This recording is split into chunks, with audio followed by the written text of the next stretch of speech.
Welcome to the Rebel Rise podcast, a place where badass women like you come to connect, learn, and grow. Here, we celebrate the relentless spirit of women who dare to dream and design their own destinies. This is your time for no bullshit, so no subject is off limits. This is a time for you to collect inspiration and create the vision for your life. Get ready to break free from societal expectations, take your power back, and step into your dream life. Your empowerment journey begins right here. Let's go.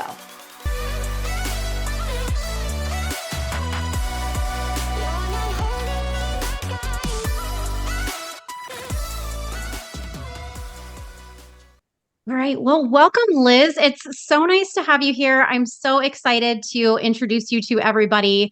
Some of you listening may know Liz already. She's one of my closest friends and somebody I work with very closely on a professional and personal basis. So some of you may already know her and be familiar with all of the things that she does. We're going to dive really deeply today into balancing business, marriage, and being that independent, badass woman. And if you know Liz, you know that this is true. So I'm just going to have us start today, Liz, by just having you introduce yourself and talk a little bit about, what I mean about you having this amazing independence and balance in your life. So start by telling them a little bit about, what you do for your day to day. Yeah. So I'm Liz. So just as Vanessa said, how she met me, we've grown to know each other on different levels of friendship, of dancing, of partnering together now with our businesses that we have. So my business is PartyWithLiz, and I moved here 6 years ago, not thinking any of this would ever happen. The dancing, the community, and PartyWithLiz. I moved from Chicago 6 years ago. So I moved with my husband and we decided to take this journey and see what happens with it. So pretty much when we moved here, we kind of just felt like we were alone, independent, to the fact of, oh my God, these are all the decisions is going to be just based on me and Omar. So back at home, it was a lot more, I was more involved in the church community and family. So coming out here, not having any of those was definitely something different for us when we moved here. So how it all came about, I would say a year into living here, it took me a while to kind of find a spot where I felt like in my flow, and got to find a dance community and started dancing. Didn't think that was something I would ever do as an adult, but it was always just a dream for myself to be like, oh, one of these days I want to be a backup dancer. Or as you grew up, you kind of saw cheerleaders and pom squads. And so I was a sports girl. I was involved with basketball. So that kind of really, it happened at the same time. So it wasn't something I could do both at the same time. So I got my adult side here and just really got into dancing and really kind of grew up with dance, and that effect. And just going through the program that VXN, which is women empowerment, they speak about that. They encourage, when you're facing the mirror, looking at yourself, sometimes we tend to shy away from that because we think that we can't love ourselves or we don't see that we're beautiful. And going through that program and meeting Raquel, who was the dance instructor at that time,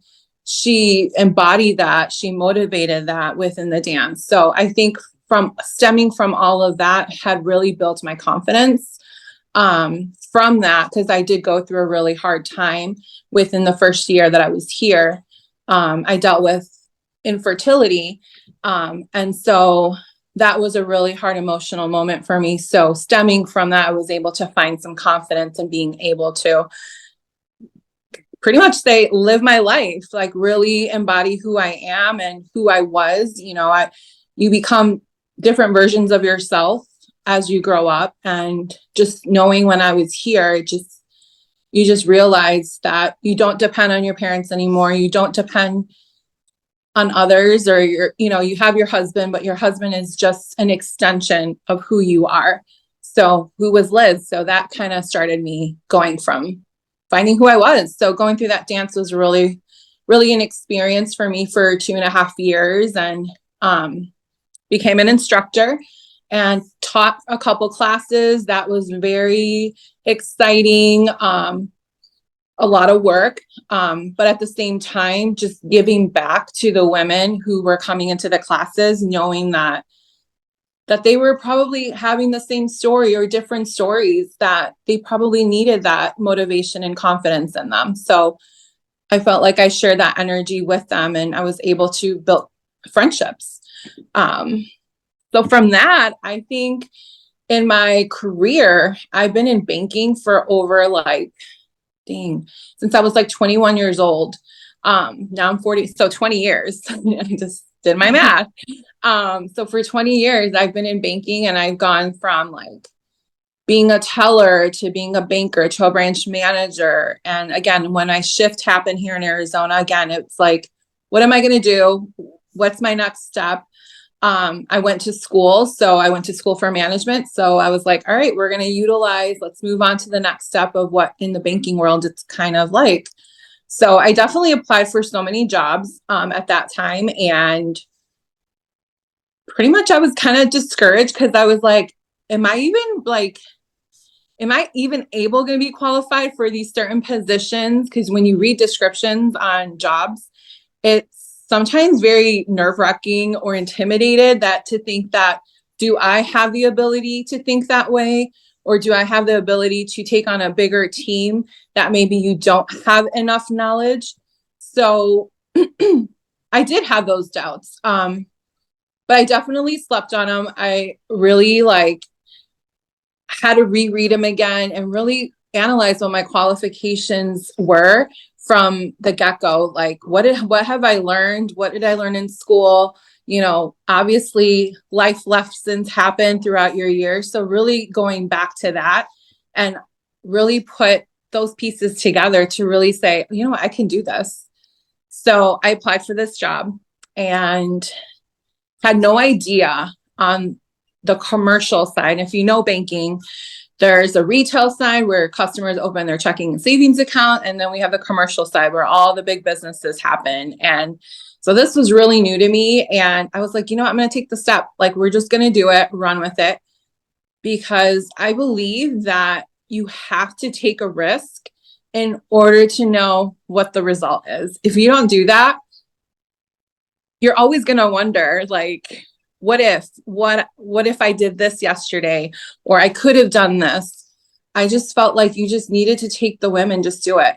So that's what I did. I dived in. I even straight up told in the interview, I said, I have no knowledge about commercial, but I am definitely a person who will read, who will understand, and will learn very quickly. So I'm 6 years into this company already, and I am beyond thankful for myself, keep taking that step, for my husband supporting me, and just knowing just the opportunities that are happening in the banking world and in that section of the world. So I felt I was like, I think I'm in a pretty good place now. I look back in the 6 years and I'm like, I grew so much from being who Liz is. She's a wife, wives, sometimes you have to think about the emotional part, the physical part, the trying to be there on time, trying to make sure you do the groceries list, all the things that you have to do to make sure that you want your marriage or what you want for your partner. I think Omar and I have really, really evolved together. I know they've always said that the first 3 years is supposed to be the hardest, but we didn't have that. I think we kind of grew together and knew each other from the very beginning, that it was a team effort, not just I'm a man and this is what mans do, or women only do this. We really got together and it just kind of welded together. And so we kind of understood as we grew up in our marriage that we were able to communicate. And I think communication is so huge in any marriage. And it's difficulties too. Like sometimes we may think that we have the right to say or the right way to do things or alternatives. They also think differently from us. So I think from the years that I've been in marriage with Omar, it's going to be 15 years in September. We've grown up to know each other more and what we like, what we don't like. He fully supports a lot of the things I do. Yeah, sometimes, don't get me wrong, sometimes they get their moments and they're like, Liz, are you really going to be doing this? Are you sure about this? And you know what? Sometimes I'm like, yeah, I'm sure. Like if I fail, at least I know that I did it. And then I pick myself up and then move on.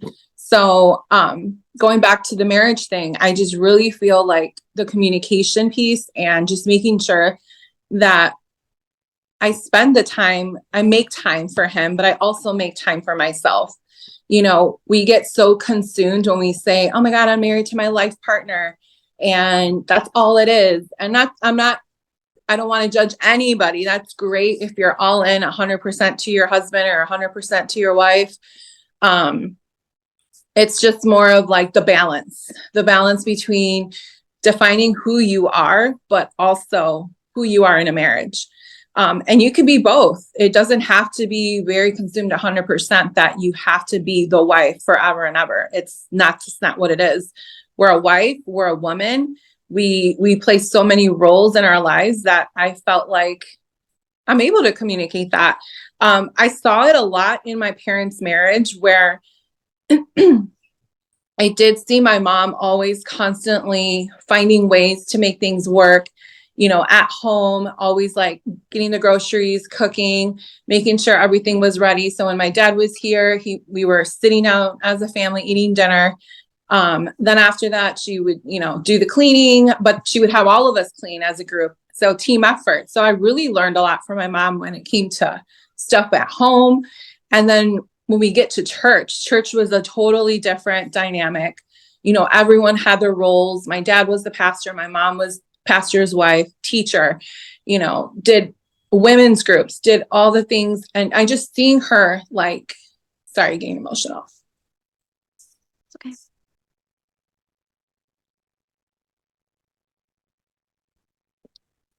Just seeing her do different roles in her life. Nothing stopped her. Like she just kept going.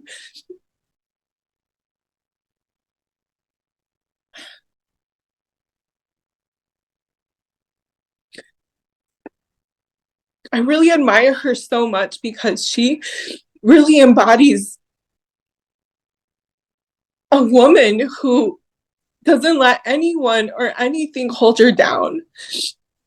She played so many roles in her life that she was able to overcome those. And, you know, if it was church, it was the daughters, it was like taking us to school, it was doing so many things at the same time. So picking that up from her and just watching her do that, I think part of that is what has made me who I am as an individual, but also unique to myself of finding like who I wanted to be. So I feel like seeing that, and my dad, he was always supportive with my mom, at least as the things that I had seen, very supportive with her to do her own thing. Like my mom was able to go to work. We were speaking about it the other day, how she was so thankful for working for Marshall Fields back in the day when it was her, like, she felt ownership like herself of being in that job. And she grew up and she still is still learning, and became Macy's, etc. But just seeing her speak about it, it's beautiful to hear the journey that my mom had. And I'm like, oh my God, I would love to have something like that. So I think from my parents, it all stems from being independent, wanting to do things for myself, do things for my family. So that was really beautiful, Liz. Thank you for sharing all of that. I guess quite the journey. And I know that you and I have had conversations about other things in your life that you've overcome and ways that you've been able to communicate and establish boundaries in your relationship as well, which I'm going to get to in a second. But I want to circle back to one of the first things that you were talking about, which was the way that we met actually was from working out and doing the VXN workout, which formerly is known as the Vixen workout, and how it has so many feminine empowerment ties. And Yeah. really, I've shared my story before here on the podcast as well, and it has so much to do with that, right? It really is Mhm. the catalyst for several of us, you and I, and several other guests that we're going to have on this show as well. So, can you talk just a little bit about what was that process like, right? Because you and I probably had a very similar journey, but going from, feeling disempowered and the journey of connecting to dance as an adult and Mhm. being forced to stare at yourself in the mirror. And for those of you who don't follow Vixen, you have to look yourself in the mirror in a power pose and take up a lot of space. And you say, yes, I'm sexy. Yes, I'm fierce. Yes, I've got this. Yes. And for me, I couldn't make eye contact with myself for the longest time. And so I don't want to talk about my journey with that here in this space, but Mhm. I do want you to share just a little bit about what that journey felt like to feel like you don't have that piece of empowerment and how you were able to lean into the process to get it. Yeah. So I think we had similar stories as well. So when I walked in for the very first time, I remember it was October. It was very late and I was really hesitating of going in because I'm like, oh my God, I don't know what's going to happen. Like, am I going to be in the back row? Which is what happened. I was in the back row and you go in usually in any new class, walking in, I was in the back row and the class started, lights went off and I was like, oh my God, we're about to start like club dancing here. Like, I can't wait. Um, so then we got to the point where Raquel says, all right, let's look ourselves in the mirror and power pose. And I'm like, power pose. I'm like, I think the last time I did a power pose was probably, I don't know, grade school, or really Yeah. wasn't something, it wasn't in me, wasn't something I wanted to do or ever see myself in the mirror doing a power pose. But it really brought like, an intimacy between you, just you yourself, looking at yourself and really looking who you are physically, emotionally, um, all the things. And as she was saying, yes, I'm sexy. Yes, I am. The word sexy wasn't used a lot as I was growing up. It was more of like, oh, hush, hush. Like you can't, like that only happens when you're in marriage or you're a woman. So you really have to, look beautiful and cover yourself up because that you're not supposed to show anything. And Yeah. so for me, the word sexy was like, oh, like, we can't talk about this. This is weird. This is Right. so sexy doesn't mean like you have to show your butt or show your boobs or any of physicality. Sexy can mean, your inner body, yourself, looking your eyes, your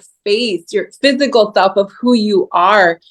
You're sexy no matter what shape or size you are, and media makes us think differently. And so seeing Yeah. yourself in the mirror really like was a hardcore thing for me because I did go through something hard the year before and finally was trying to get over it. So seeing myself, I'm like, you know what? I can't be a mom, which is fine, but I can be still Liz and feel sexy and feel that I can dance and feel that ownership of myself, that you can get that confidence. So I feel like as it progressed going to these classes, I was just so hungry. I'm like, I want more. I want to feed off of other women. The women in this whole journey, they all had different stories and stories where you can like stem from each other's experiences and learn from each other and support each other. So I really felt like that really kind of separated me to become a little bit more about who I am now. Yeah. Yeah, I love that. And the community aspect of it, right, is so important. And for me, that was a huge sticking point in this community. And I think, when we look back on those days, the studio is since closed and Raquel has moved. Maybe I need to have Raquel on here as a podcast guest one Yeah. day. That would be great. Like she would be such a good fit for this. Oh my gosh, I'm gonna have to add Yeah. her to our list. But that was also what kept me coming back, right? Because you're right, it was very similar where I went in and I felt so uncomfortable and I took my first selfie in the bathroom Yeah. but I was there to prove something to myself and to prove something to everybody else, and hiding in the back and then not being able to make eye contact with myself. It was kind of like a wake up call, right? Yeah. Where you're like, oh my God, like I can't connect myself. I don't want to. I don't want to call Yeah. myself sexy. Like, don't look at me. And then as you come to a few, our community was so welcoming and so inviting that you actually wanted to go back. And then you're like seeing all these other women and you're like, oh my God, well, you're saying this. So Yeah. if you're saying this, like I can do it too, right? And these Exactly. women look just like me. Like we all look like normal people. We don't look Yeah. like influencers on Instagram, right? And so when you can peel back that veil, I think that that also helps to make change and to get to where you want to go is to have people alongside of you Yeah. that want the same things as you but also want something good for you, because that Hmm. was one of the first things I felt. And I think you and I just had this conversation recently where you were actually one of the first people other than Raquel who befriended me at the studio. And because I am plenty outgoing, but if you've ever met me for the first time, which many of you have, I'm a little awkward at first. I don't, this is something I'm working on, is like being the first person to go up and make a conversation with someone and introduce myself. And I definitely used to not Yeah. do it then. So to have you come up and greet me with excitement, remember me, remember my name, and look forward to me being there was a really strong catalyst for me to show up, because I was like, oh, I have friends and like Liz is going to be there and Liz Aw. wants me to be there, Yeah. And so I'm sure that you have somebody who did the same for you that was there before I was, right? Since you were there first, but there's so much power in that community piece. And even to this day, there's several of us, even though the studio was closed, that we still connect. Like you and I just had brunch with three of the other ladies who did this with us. And Yeah. they're all moms now, and you and I are just trucking along in our businesses. And but it's great to see everyone's still able to support one another and support Yeah. their ventures and their goals. So I just wanted to take a moment to highlight the beauty in community and finding Yeah. people who have already walked the path that you want to walk, or people who are where you are in the journey and going along beside them, because they that I just can't say enough about that change. And it's the same. I'm just going to segue here really quickly because we're talking about the fitness industry a little Sure. bit. Everybody wants to, when they want to lose weight, they want a gym buddy, they want an accountability buddy, and they try to find a friend who's already an existing friend to do it with them. And then their friend goes once and they fall off. And so then you naturally fall off because your friend isn't going. And so Hmm. I've always used our days in VXN at the Fit 678 studio as an example of saying, instead of bringing an accountability buddy with you, go and find a new accountability buddy because they're already there for the same reason. And then Right. it helps to hold you accountable. So it's beautiful. And I love that you brought that up, because I think we are a really prime example of what that looks like long term.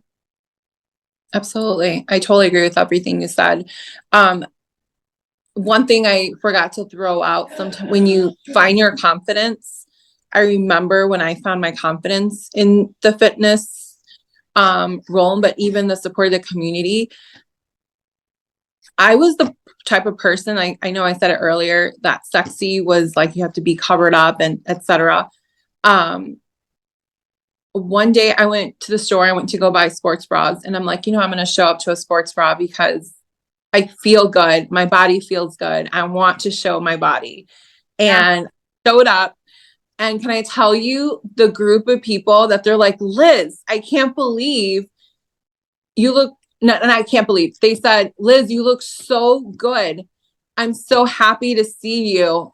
in what you're wearing. It's a beautiful, you look beautiful in it. So hearing those words from your friends, from your supporters, from the community you've built, that just boosts it up more. So knowing that you have those friendships that you built on I love that. I love when we say, you look great, you look good. Sometimes we don't say it a lot to our friends. Maybe we just show up and we just chat and that's it. But we really don't tell each other, hey, we look good. Or you know what? The other day, that outfit on you just looked amazing. So it's kind of nice to kind of have those words of encouragement sometimes to our friends. So yeah, no, I love that. And I just saw something on Instagram, I think last night. And I'm going to butcher this because I saw it once really briefly, but it just popped into my head where it was like a meme about these two women. And one was like, oh, I was staring at this woman and I said, hey, I just wanted to let you know, I really love your tattoo. It's so beautiful. And the other woman looked back at her and she was like, oh, well, thank you so much. And just so you know, I was only staring at you because I wanted to tell you how beautiful your hair is. And then it said down below, this is why, women struggle to communicate or something like that, because we stare, but we don't say. Right. Yes. And so it's like, well, why? But we are so defensive for whatever reason. We're like, well, why is she looking at me? Right. Instead of making the assumption that, because often when I'm looking at another woman, it's not me judging. I'm like, oh man, that's so beautiful. Like and this could be a whole nother topic, but it's me saying, oh, I wish my hair was like that. Or, I wish that I had that bag. It's so beautiful. Right. But it's like when we're staring at another woman, we should be complimenting them and lifting them up. So, yes. Thank you for highlighting that as well. Cause you're right. Like we don't say it to ourselves enough, but we also don't externalize the way that we're feeling about the powerhouse women in our lives, because man, let me just tell you, when I was making this list for podcast guests, I was like, holy shit, I know some amazing women. And all of you guys have been a little surprised when I've invited you to come on, which is crazy to me because you guys are all so amazing, but it's probably because they don't say it enough. And, words of affirmation is not my top love language and I need to get better at it. So thank you for highlighting that, because it's so important. And I think as women in general, we don't do it enough. Yeah. Yeah. Totally. Now, the other thing I wanted to ask you about, because I think that this is unique, and I wish that we saw it more in our society in general, is your marriage, your relationship with Omar. And I know you mentioned like, it's a team effort and you guys have really strong communication skills. And I know that part of the communication, and I want you to share whatever you're comfortable with, of course, but I know that there have been drops of miscommunication in your relationship. Some stuff you and I talked about when we went to Chicago, which I'm not going to share. I want you to feel comfortable to share. But really, in those stories, it's about setting boundaries, right? And having the other person also respect those boundaries, where you say, no, like I'm actually not okay with this. And it doesn't matter what the boundary is, right? It doesn't matter how far over, or it's not even been anything that's been disrespectful that you've shared with me, right? But it's about you knowing like, hey, this is my standard. This is where it's staying. And I love you, but we're not going to cross this boundary. This is where it lies and you can take it or leave it. And you say so respectfully, right? But so I want you to talk a little bit about that. But the other piece is not only just about that communication and not just taking everything from your partner. It's the give and take, but also like, how did you get to a place where you could just say, hey, Omar, I'm going, I know I didn't give you plans. I didn't tell you I have plans today, but I'm actually going to go to Jenny's dance class. Or you forgot to tell him that we were going to Chicago. I think he found out like like a week and a half before. And he was like, what? Okay, bye. Have fun. And to me, like, that's truly relationship goals. So I want this to be something that's hopefully attainable for everybody. So for any women listening who are like me and that's like your goal relationship, you're single, that's what you're looking for. Or on the other side of that, somebody who's in a relationship, but they want more of that independence. Like, what are some things that you would tell them that you feel like would help them to get there? So, I mean, we hit it on communication. You have to speak up. And it doesn't have to be speaking up where an argument has to happen to get your point across. I think many times when we do action as far as like example, if I never did tell Omar about Chicago and I just told him the day before, then yes, that would have been a huge argument, whatever. Knowing like if there is something you want to do for yourself and explaining the why. Sometimes I think for anything, and I'm going to throw it out for in general, if we don't explain the why behind our action, that's when the communication deviates and it's like, well, I don't understand you. You're always doing your own thing. So I think that's so important, explaining the why behind it. And I think that works for me. And of course, it may not work for others, but I do encourage people to write things out and say, what do you want for yourself? And then really speak to your partner and say, you know, this is why I love to do these things. And when dance was a huge thing that really evolved in our marriage because he's not a dancer. He doesn't understand dance. So when dance was a huge thing during that time, he just couldn't comprehend that I was gone for 5 days a week, right after work, like gone and be back from 5 to like 8 o'clock. Usually that was my dance time, 5 to 8. And at first he was like, what's happening? What's going on? Like, this isn't you. Like, this is weird. Like, he didn't say weird, but he just, some of the words he just couldn't understand. I'm like, you know what, Omar? I was like, this is really helping me out. Like, I'm meeting new people. I said, I've always loved to dance. I said, I'm learning moves that I never thought I could move in. I said, and it's just a place where I feel happy. I said, so if you can understand that, I need you to be okay with that. Because if you're not, I want you to know that I'm still going to be doing it because it's what makes me happy and what's going to make me be the person who I am to be better in our marriage. So I think that piece of the communication, when it came to my business, that was a really hard one of communication. I don't think he thought it was just more of a part-time, like less, even though it's still considered a part-time, but more of like, oh, it's something small for Liz that's not really going to go anywhere. It's just a phase for her. We got like really down and we really argued about this moment because there was a moment where he was just like, I don't think Party with Liz, should even exist because you're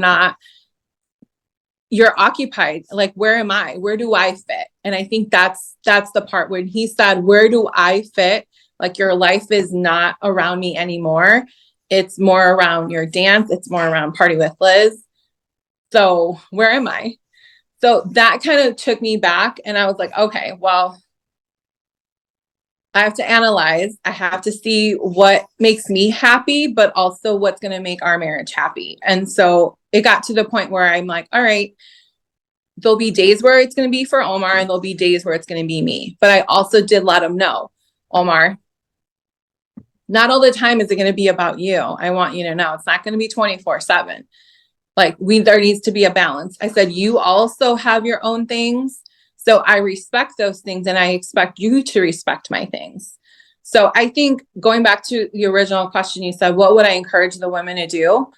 I think it's just really talking. If we hold things inside, that's when things create, your narratives go crazy. They start thinking other things and then things happen and clash. So I really strongly encourage to talk. And explaining the why. Why is so important. Yeah. And so I think this could be another episode in itself. So I guess as concisely as you can say it, because you're somebody who's very open with your communication. But for somebody who's not, and when you create those narratives, because I used to be that person as well, it's really easy to create a projection. Whatever's happening in here, because we've learned from our past, we just make the assumption like, oh, so-and-so, whether it's my husband or my fiance or my friend, they're doing this to me on purpose because this is what I've always believed is true. So how could you approach that, or how could the women listening approach it if they're like, okay, I listened to this podcast and Liz suggested that I should talk about it, so I need to talk about it. How could they easily approach the situation without saying what they want to accuse them of. Because we know in the time, right, when you're having a conflict, the immediate response is like, you're wrong and I'm right. I'm pissed off and here's why, right? So how do you typically like open a conversation like that? Mm-hmm. So I pretty much just hear it out. I listen to everything he has to say or anyone needs to say, right? They just want to be listened. So I even had to learn to listen. I think that was my struggle for me at the beginning in our marriage or any type of conflict was the immediate defense. And I realized that maybe what I needed to do is listen and then take a breather and then act or think about what my choices or my words are going to say, because words do hurt, even though we think they may not, but they do. And so making sure that when that person is saying all the things, let them speak. Then you let them know, okay, now it's my turn to speak and I need you to listen of why or what I'm feeling or why am I doing this? It's so important. I think I even learn it, I think with even when I'm at work too, like when you're coaching somebody, in a difficult situation that you have to give feedback on, you have to listen to that person's perspective, because sometimes our perspective isn't always going to be the right one. We make mistakes too, and they may have a better choice or a better way of doing things. So I think it's just coming into also an agreement and commitment to each other, to know that both parties are going to go the same way, but not the opposite way. So keeping that in mind. Yeah. Yeah. I love that. So to summarize, it's listen, like express your why, but also listen to their why and then find a way that you can make sure you're both understanding of each other so you can move forward. Yes. Yes. Yes. I love that. I love that. And I think that you kind of already said this, but it applies to really every relationship, professional relationships, romantic relationships, Mm-hmm. friendships, situationships, right? Like Yeah. all of the ships. I think that the communication is key and we don't have enough of that flow of communication. So, Yeah. yeah, that's really great. Thank you.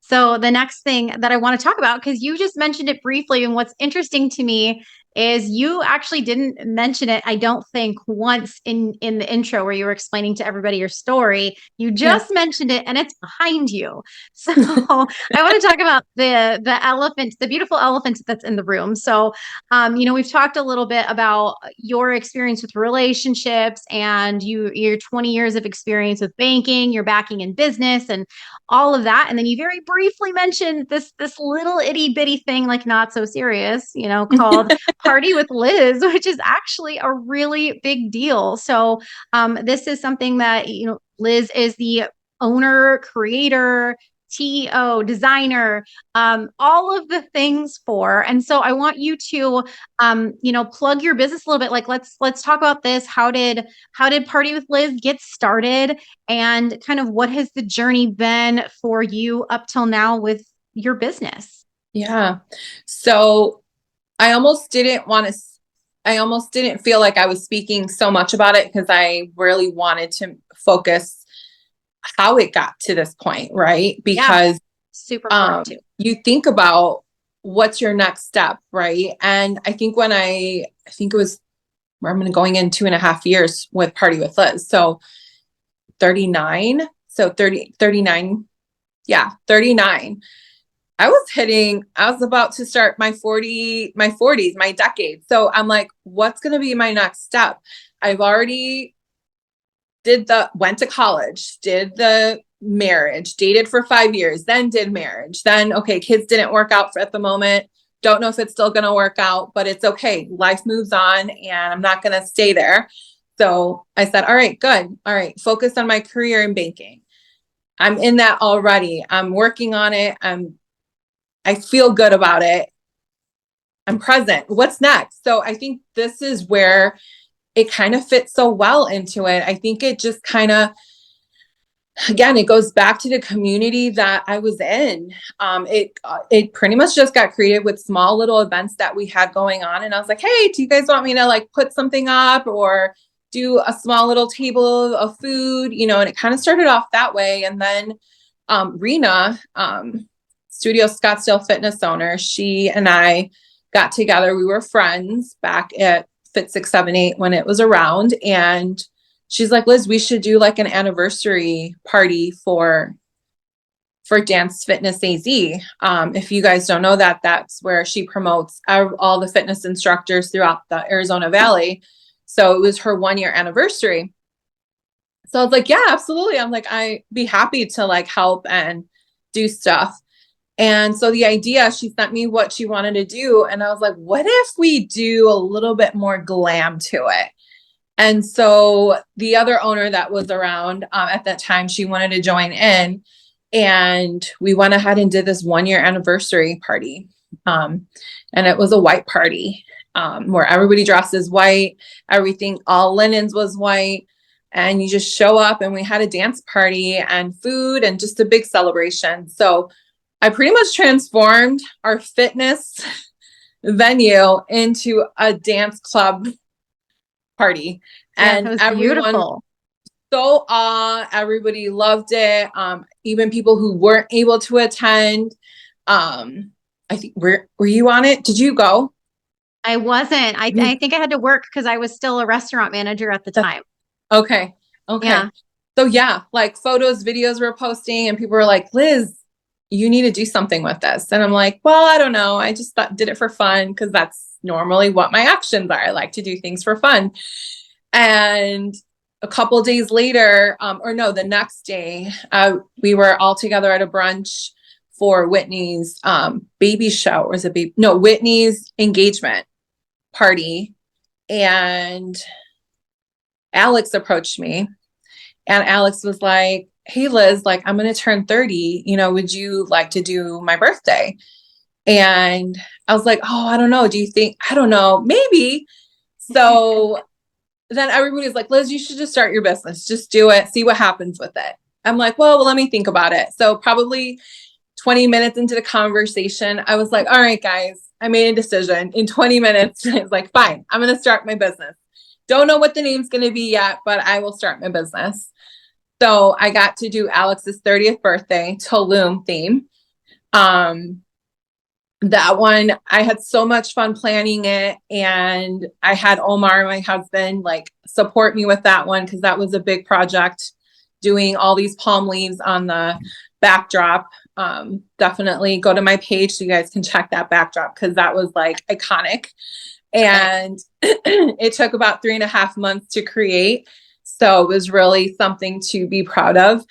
And yeah, that's kind of how it just stemmed from. So I started doing parties, doing baby showers, doing Halloween parties, doing birthdays. So eventually I was able to, I got hired to do weddings, small weddings, because if I did big weddings is a totally different beast. So I started off with small weddings. So I've done 3 so far, since the 2.5 years.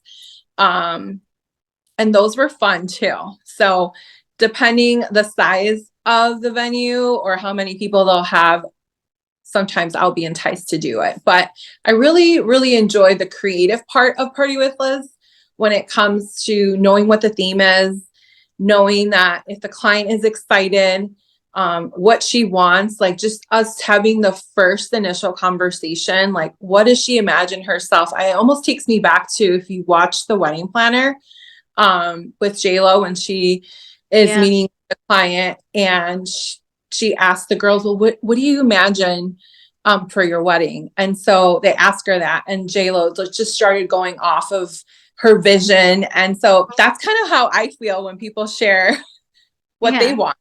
And I also want to put a little bit of a spin of mine, of what I like. And I really, really love that the clients walk away with a smile, with just excitement, with all their guests just so excited being part of the party.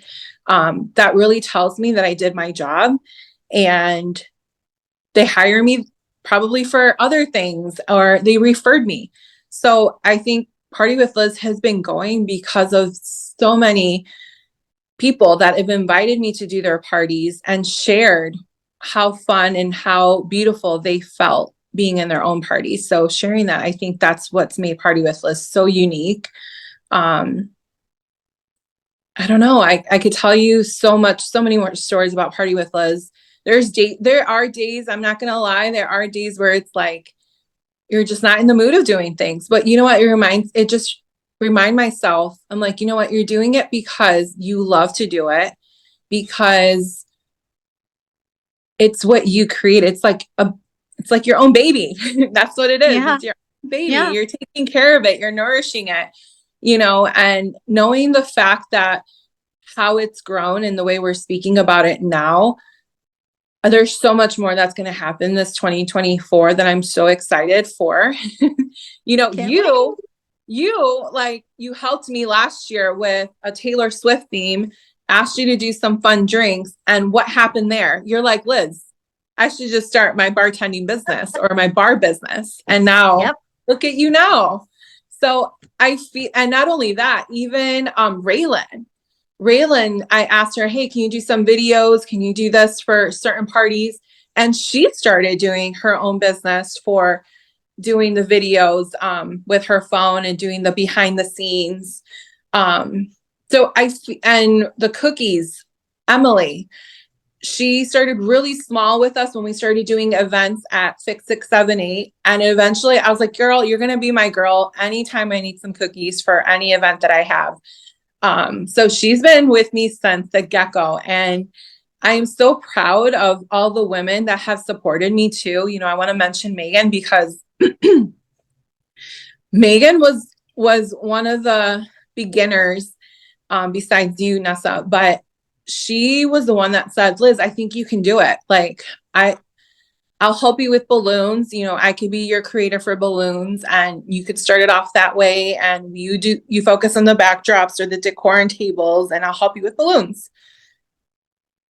So she did it for almost probably a year with me.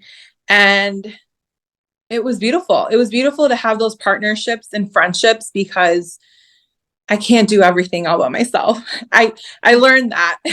Yeah. So it's good to have that support system too. And obviously, 2024 is going to be so different.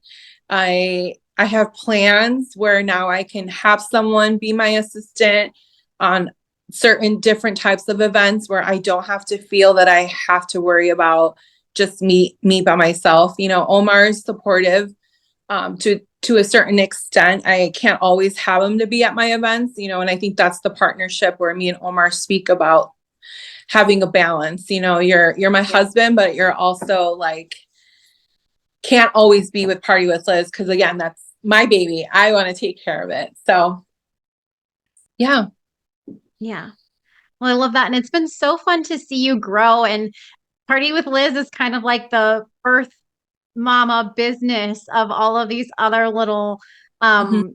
service provided like party experience businesses that have come because you started first and you started to lift up and support other people. So I haven't shared about my other business yet, other than my coaching here, but I will, because I should talk about that as well. And it definitely stemmed from the support that you gave me in the beginning. So and again, that goes back to the community thing that we already Yeah. talked about, right? Is just lifting each other up and being there for each other instead of finding a way to be. And I say finding a way because that's where our brain goes, right? We always go to the negative, and instead of Mhm. like finding a way of being judgmental or angry or whatever because somebody else has success, if that's something that you want as well, instead of coming from an envious frame, approach them and say, hey, how can I start this? Like, I can't even say like how many times in my other business I've gone to Liz and I've asked her questions. Like just last night I was asking you, hey, should I back out of this Yeah. shoot that I'm doing because it seems a little disorganized, right? And you helped to walk me through that, right? So there's so much power in, you know, it, whether you are an independent, powerful, strong woman now, or it's something that you aspire to be. And that's why you're here Mhm. listening to this podcast. there is zero shame in going to someone and asking for help and saying, "Hey, I admire you. Like, I love what you do. You do it so well. And I would love to help you and learn from you. Or I would love to take you to lunch and pick your brain. Or if it's somebody who's Mhm. your friend, you can probably just send them a text message and say, "Hey, I'm thinking about this crazy idea. Like, let me bounce it off of you." Right. But Yeah. it comes from, again, like Liz was talking about, the stretching of boundaries, the communication, right, that works with any kind of type of relationship that you have to get yourself to where you need to go.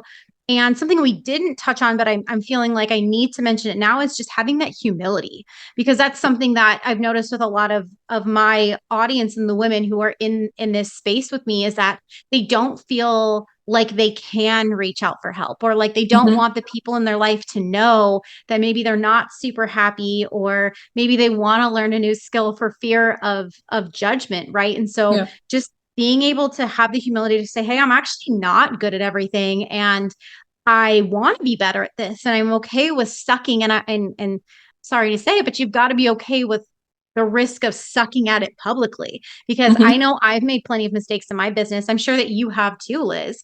And Yeah. so it's just about putting yourself out there and doing it, and always trying something new and deciding what works and what doesn't. And I know you're in the process of kind of making a pivot in your business and changing it. It's not changing too much, but just to have it be something that you're also in alignment with. But how would you Right. know that if you never took the step forward? And also that you were not so vulnerable with myself and with Reno, and we had breakfast to Yeah. game plan and to create our business plans for the year, for you to be able to move forward. If you hadn't have had that humility, you and I would not be sitting here talking about Party with Liz right now, I don't think. Exactly. Exactly. I think going back to what you said about needing help, or you guys stemming from the motherly ship of Party with Liz and things happening, I strongly believe in the whole like supporting women all the time. And it doesn't have to be that you have to physically be there, like you said, text messages, messages, even on Instagram or however we want to say it. Um, I've always believed in the fact that, if there is a need in someone, I'm going to be there to support. I, because the reason I do that is I just feel like there is a void. There's a void in someone that needs that help. And if I have the answer, or I have some way of guiding that person to what the end goal is, I want to make sure they get there. I would hate to see that person not do it, or did it, but maybe failed, but didn't learn from it. So if it's something that I'm able to support that way, I'm 100% behind it. I want to make sure when I do see these women grow, believe me, I've seen everybody grow. I think from the 6 years I've been here, you even talked about when we were talking about fitness, like how we came in very timid, and now look at you. And I do remember your first video, you had said, this is going to be really hard for me to look at. And look at you now, like you're having a podcast with me, you on Mastermind, doing all the things there. So I think it shows so much growth of knowing that you have the support system from your women, like the women Yeah. in your life. They play a huge impact in your life, and sometimes we forget to voice that to ourselves and voice it to them, how impactful it is. I One person I do want to mention on here, I think Jenny Lynn really embodies a lot of a woman who is confident, who motivates, who really wants women to rise from whatever that person is going through, and making that woman feel confident in herself. And somehow Jenny has this way of doing things. She does it through dance, she does it through talking, she does it through um, music. She does it all. She pinpoints everything. And I think that's why I gravitate to her sometimes when it comes to her classes. And now she has her own business too. We partnered up in different things with showcases, and we learn things from each other. And I think that is great from the women that you have in each other's groups, is knowing how to support each other and understanding each other. And I think from there, this is what happens. I'm Yeah. so grateful and so thankful for all the women in my life since I moved here. When I first moved here, I had nobody. I had my friend Monica, and she was there, but when it came to business, when it came to different things, that as where I am now, like, so many things have happened. So Yeah. so grateful. Yeah. Ugh, I love it. And we could sit here and talk about this all day, Seriously. obviously. I mean, we just flowed through this so nicely. And before we wrap up, Liz, I want you to share with everybody if they want to ask you questions, or maybe they live locally in the Phoenix area and they want to talk to you about making their party something special so that they can feel like the highlight of their event, which you are so good at doing. Where can they find you? How can they get in contact with you? Yeah, so they can find me on IG, Party with Liz, or Facebook. I've been posting a lot of things on Facebook. Actually, it's been posting on my personal profile, so you guys can find me on Facebook, Elizabeth Carmona Rivera. But I'm really going to try to do Party with Liz its own thing. That's just another full-time job I have to focus on. Yep. But that's where they can find me, Party with Liz at IG. So Amazing. And I'll make sure that all of that is linked in the show notes for you all as well. Please connect with Liz. She's an amazing human being, amazing resource, and probably one of the friendliest people you will ever meet. Thank you so much for being on the show with us today, Liz. I know that everybody's going to really love this. thank you for having me, and I appreciate all our chats. I can't wait for more. I know. We'll have to have it back for a part two because we could talk Different. forever and ever and ever. I know. Cool. Thanks for listening to another episode of the Rebel Rise podcast. Be sure to subscribe so you never miss an episode, and invite your friends to join us next week. This is your time. Now get out there and rise.